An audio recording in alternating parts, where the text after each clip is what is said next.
So first off, I just want to say thank you for doing this, Mr. Dibbs. Thanks for having me. Yeah, always a pleasure. We are here at the B-side now, and you're listening to 95.3 FM, Greenlight Radio on the Helix, and we're chilling with Mr. Dibbs. Yes. So, where does the name come from? Really? Yeah, really. Okay. Really? Well, do you know what my real name is? No. Brad. Brad? Yep. Okay. So, D-I-B-B-S. Am I allowed to cuss or no? Yes. Of course, this is Heart Radio. Sweet balls. Dibbs is Brad's bullshit stage name. D-I-B-B-S. First time I ever told that on an interview. Well, you have to have, DJ Fuzzy Britches or MC Superloke. And I'm like, nah. Like, originally it was like Fat Brad was my name. Really? I was fat. My name is Brad. It was pretty simple. Easy to think of? Yeah. Cool. Word. So, how did you first get started in hip-hop? Man, I'm old. Rapper's Delight, believe it or not, was like a top 40 hit on like urban station or pop station. They played it. And I had some cousins in New York, and they started sending me tapes of like Kool Herc and Red Alert and just all those dudes that had radio shows then. And then, like every other DJ, here's the standard answer. I saw DST with Herbie Hancock doing Rocket, and that's how I started scratching. And every DJ that's anywhere between 27 and 30-something will tell you that's how they started scratching. Wow. That's how I learned. That's great. Super. So, do you have any new upcoming music? Anything with Rhyme Sayers? You're on tour? Or? I have a new record. This will be the 37th record I put out. Been working on it 3.5 years. Take some time. Maker's Mark. Oh, sorry.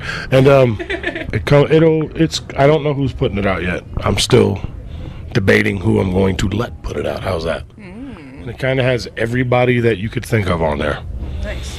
Slug, LP, Aesop, Merce, Barfly, Scott Vogel from Terror, Full Blown Chaos, Juliette Lewis, Feist, and on and on and on and on. Yeah. And when can we be expecting that?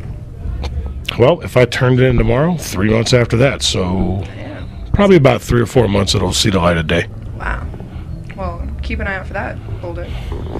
All right. So, do you see any other artists like up and coming that might be beneficial to the society or the system or the whole music industry? What do you mean?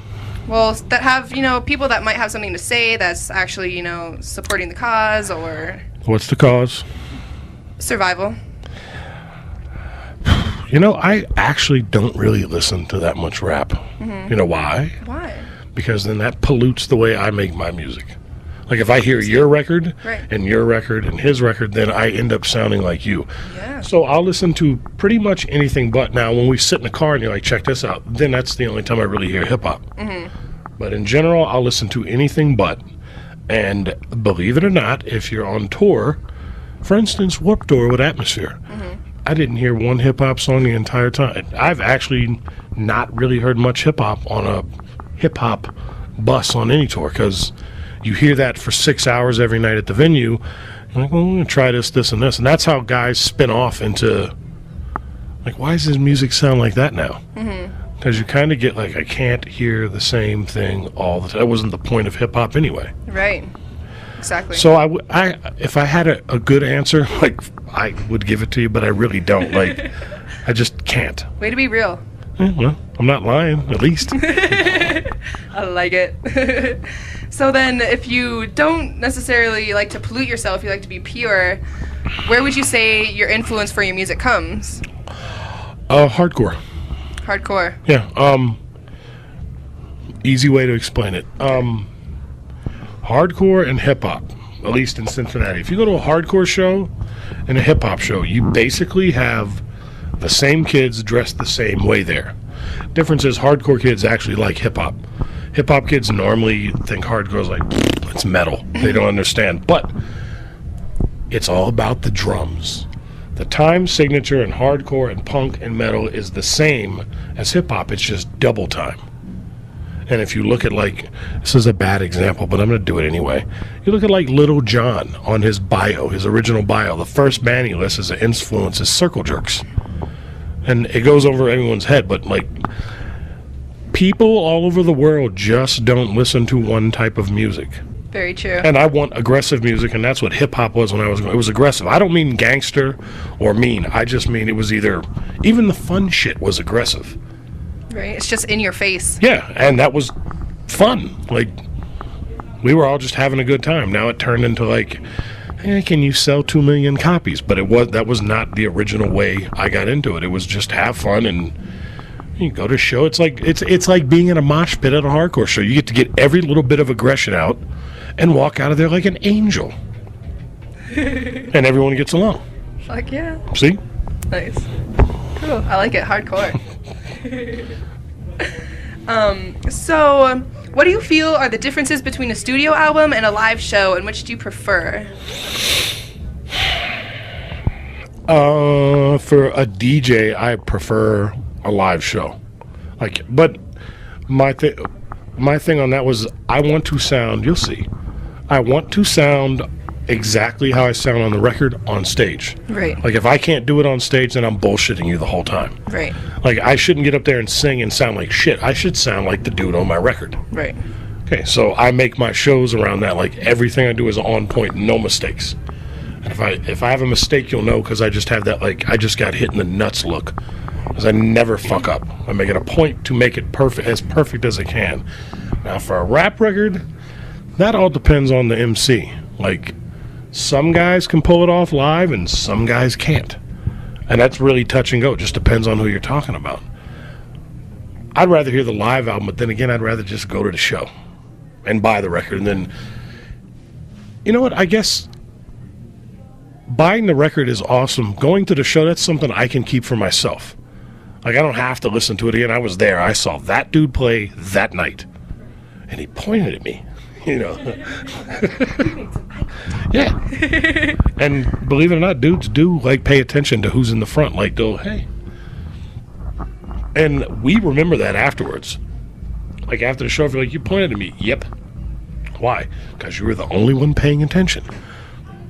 You know what I mean? Or you had the happy face. Right. And the room full of dudes just holding their dicks and nodding their heads. There's one happy face.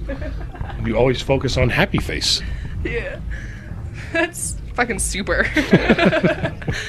I hope to be that happy face tonight. You'll have happy face.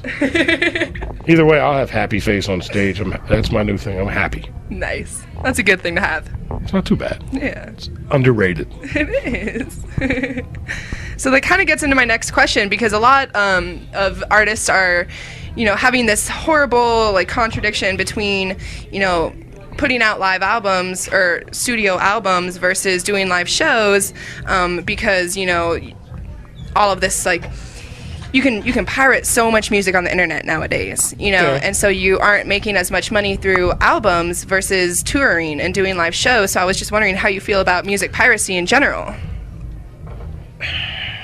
Well, initially I hated it.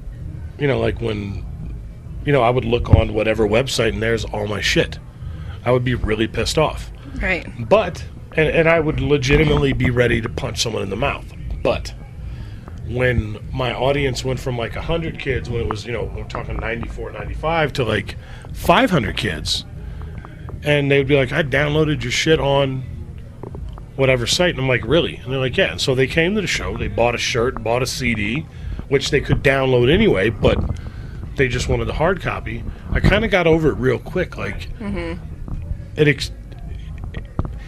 think about it. You don't have to buy 100 records. You could download 100 songs, and if you like that dude, you're going to go buy his record if you like his music. Right. So it's kind of like going to ice cream store and getting a little spoonful of ice cream to try it. Yeah. You get to try a little bit. Now, if you're a dick, you can download everything and never pay for shit. But I think 95% of the people that download music actually go to the concerts, which is actually where most of the money comes from. Believe me, you do not make money on your record deal. You make money from touring.